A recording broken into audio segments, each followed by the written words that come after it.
Hi there. In this particular episode, I'll be talking about marriage. Yes, and I know some of you might not understand my unique element of reflection about this topic, but I just want to bring about the risks, the consequences, the negative side of ending a relationship in marriage. I'm not saying that I'm not going to talk about the institution about marriage because the technical side of marriage, because I've never been there. So I just want to bring about something different that you, just friends, might have an idea before saying yes to marriage.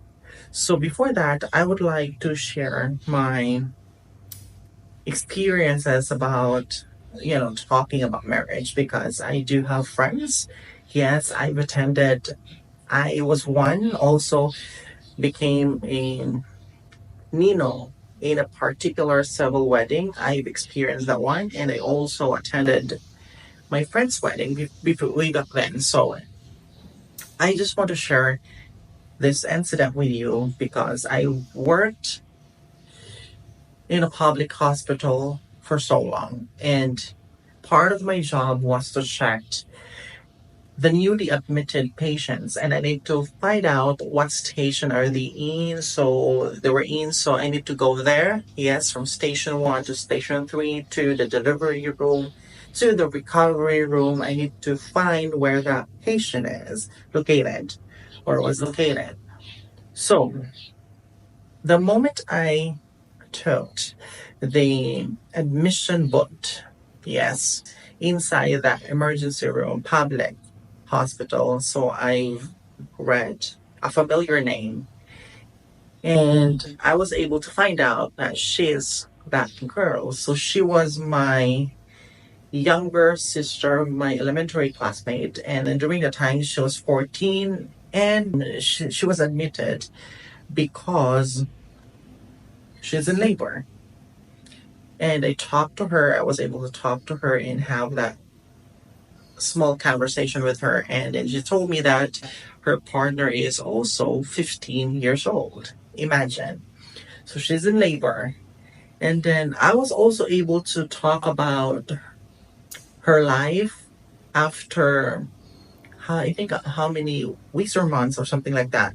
So I was able to talk to her again. And then she told me about the hardships of being in that situation. So she became a mother at the age of 14, and then she also became a single mother at the age of 15. So she went through a lot of discrimination, she went through a lot of hardships raising that child. And in the first, I think, months or about a year, her partner decided to work to support the child, but later on, the father of the child gave up the responsibility. And now, as a mother, you need to take all the responsibility just to raise your child. Imagine.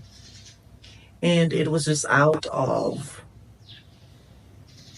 curiosity, I think, because of here in the Philippines, I have to say that sex education is really a sensitive topic. If you're going to talk about sex inside your household, your parents will gonna you'll be reprimanded about that because you're talking nonsense, you're talking something that you don't have to talk about at your age. And I'm so eager also that one day sex education will be a material at least to have so that everyone will be educated about sex education. And yes, so imagine that situation. So that's the first incident I experienced. But here, I'm going to tell you this story. It's written by Bruno Hogsbill, and it was a story about being forgetful. And here's the story.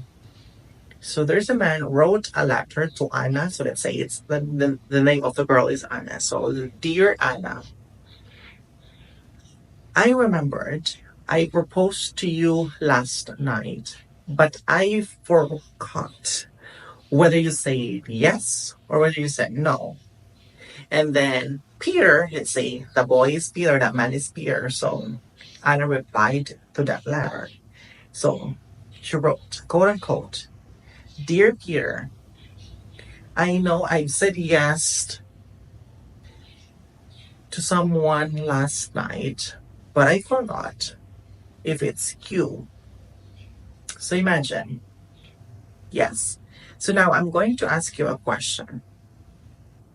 Is it worth it to end your relationship, your current relationship right now, whatever relationship you're in right now, whether you do have this long term boyfriend, long term girlfriend, or you're just a common law partner, is it worth it to end that relationship with the sacrament of marriage?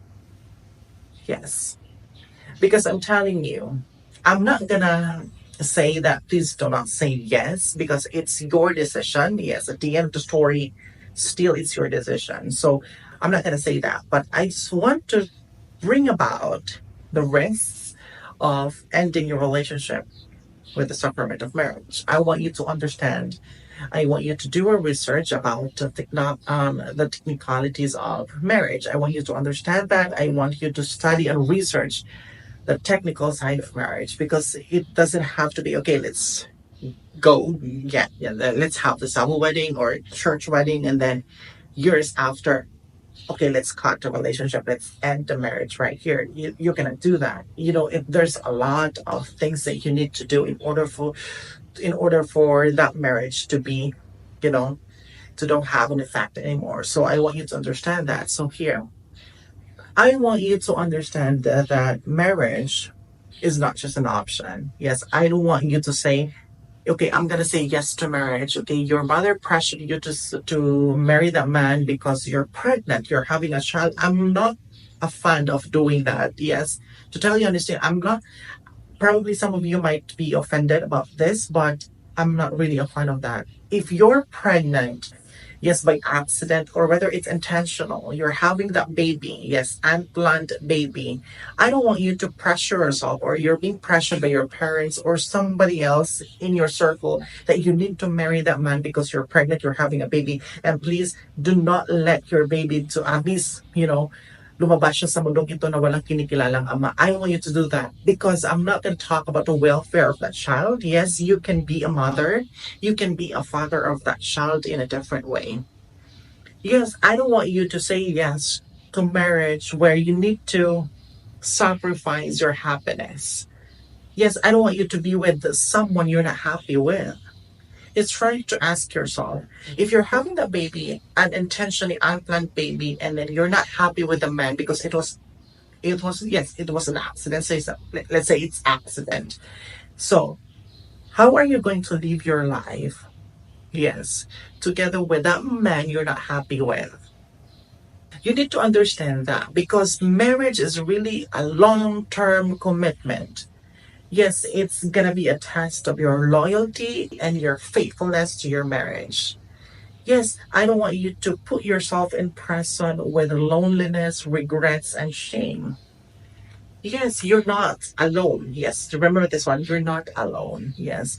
I don't want you to say marriage just to have a father, just to have your baby, at least your baby have a father. I want you to do that. Yes, think about your happiness and think about the effect. Yes. Because if you're not happy with with the relationship, with the marriage you're in right now, you're not gonna, hindi ka magiging, effective na mother sa child mo. Yes, you're not going to do the full responsibility as mother because there's going to be a psychological factors that might affect the way you raise your child. Yes, imagine ha, nagpakasal ka sa lalaking hindi mo naman gustong pakasalan dahil lang may bata na kayo, may pubuntis ka, nagpakasal ka sa lalaking yon dahil ayaw mong tawagin ang sarili mong single mom. Yes, imagine that one. Pero nagpakasal kayo pero hindi ka magiging masaya. Yes, hindi ka magiging masaya kasi nga hindi mo gusto yung lalaking yon, hindi siya responsible as a father, but yet you still say yes to marriage. Try to understand that. And also one thing, I don't want you to say yes to marriage because of your age anxiety. Yes, marami sa atin sinasabi na, tanda mo na, wala ka pang asawa, mag-asawa ka na, kahit sino na lang dyan, mag-asawa ka para at least man lang magkaroon ka ng anak na mag-aalaga sa iyo pagdating ng panahon. Imagine that one. Yes. I don't want you to, I don't want you to prepare the marriage. Yes, you need to prepare the marriage because of your age. You do have this age anxiety. Okay, I'm 40s, I'm early 40s right now, and I still don't have a partner. So I need to prepare myself. I need to prepare the marriage so that pag dumating yung taong yan, ready na ang lahat. No. Yes, you still need to think about your happiness. You still need to think about your future. Yes, wag mong isipin. Yes, wag mong isipin na kailangan mong gawin to kasi nga matanda ka na. So, what I'm trying to say here is, I want you to think about yourself. And it's not selfish to talk about yourself. It's not selfish if we're going to think about yourself first. Yes, wag mong ikulong ang sarili mo sa kalungkutan. Wag mong ikulong ang sarili mo sa maling desisyon na ginawa mo kahapon. So I hope that you learned something from this episode, and I'm not gonna say more, but I hope that I can still, yes, give the nuggets that you need. So I want you to get the nuggets and then put it inside your pockets since you still have something. So I want you to remember this, that your happiness is worth fighting for. That's what Lisa told me. And I want you to do that. So please, please, please, please do send me the receipts for a conversation. I really do love reading your comments. Yes, I love reading your comments. So please do send me the receipts for a conversation. I'm really, really hoping that I can still see you on the next page.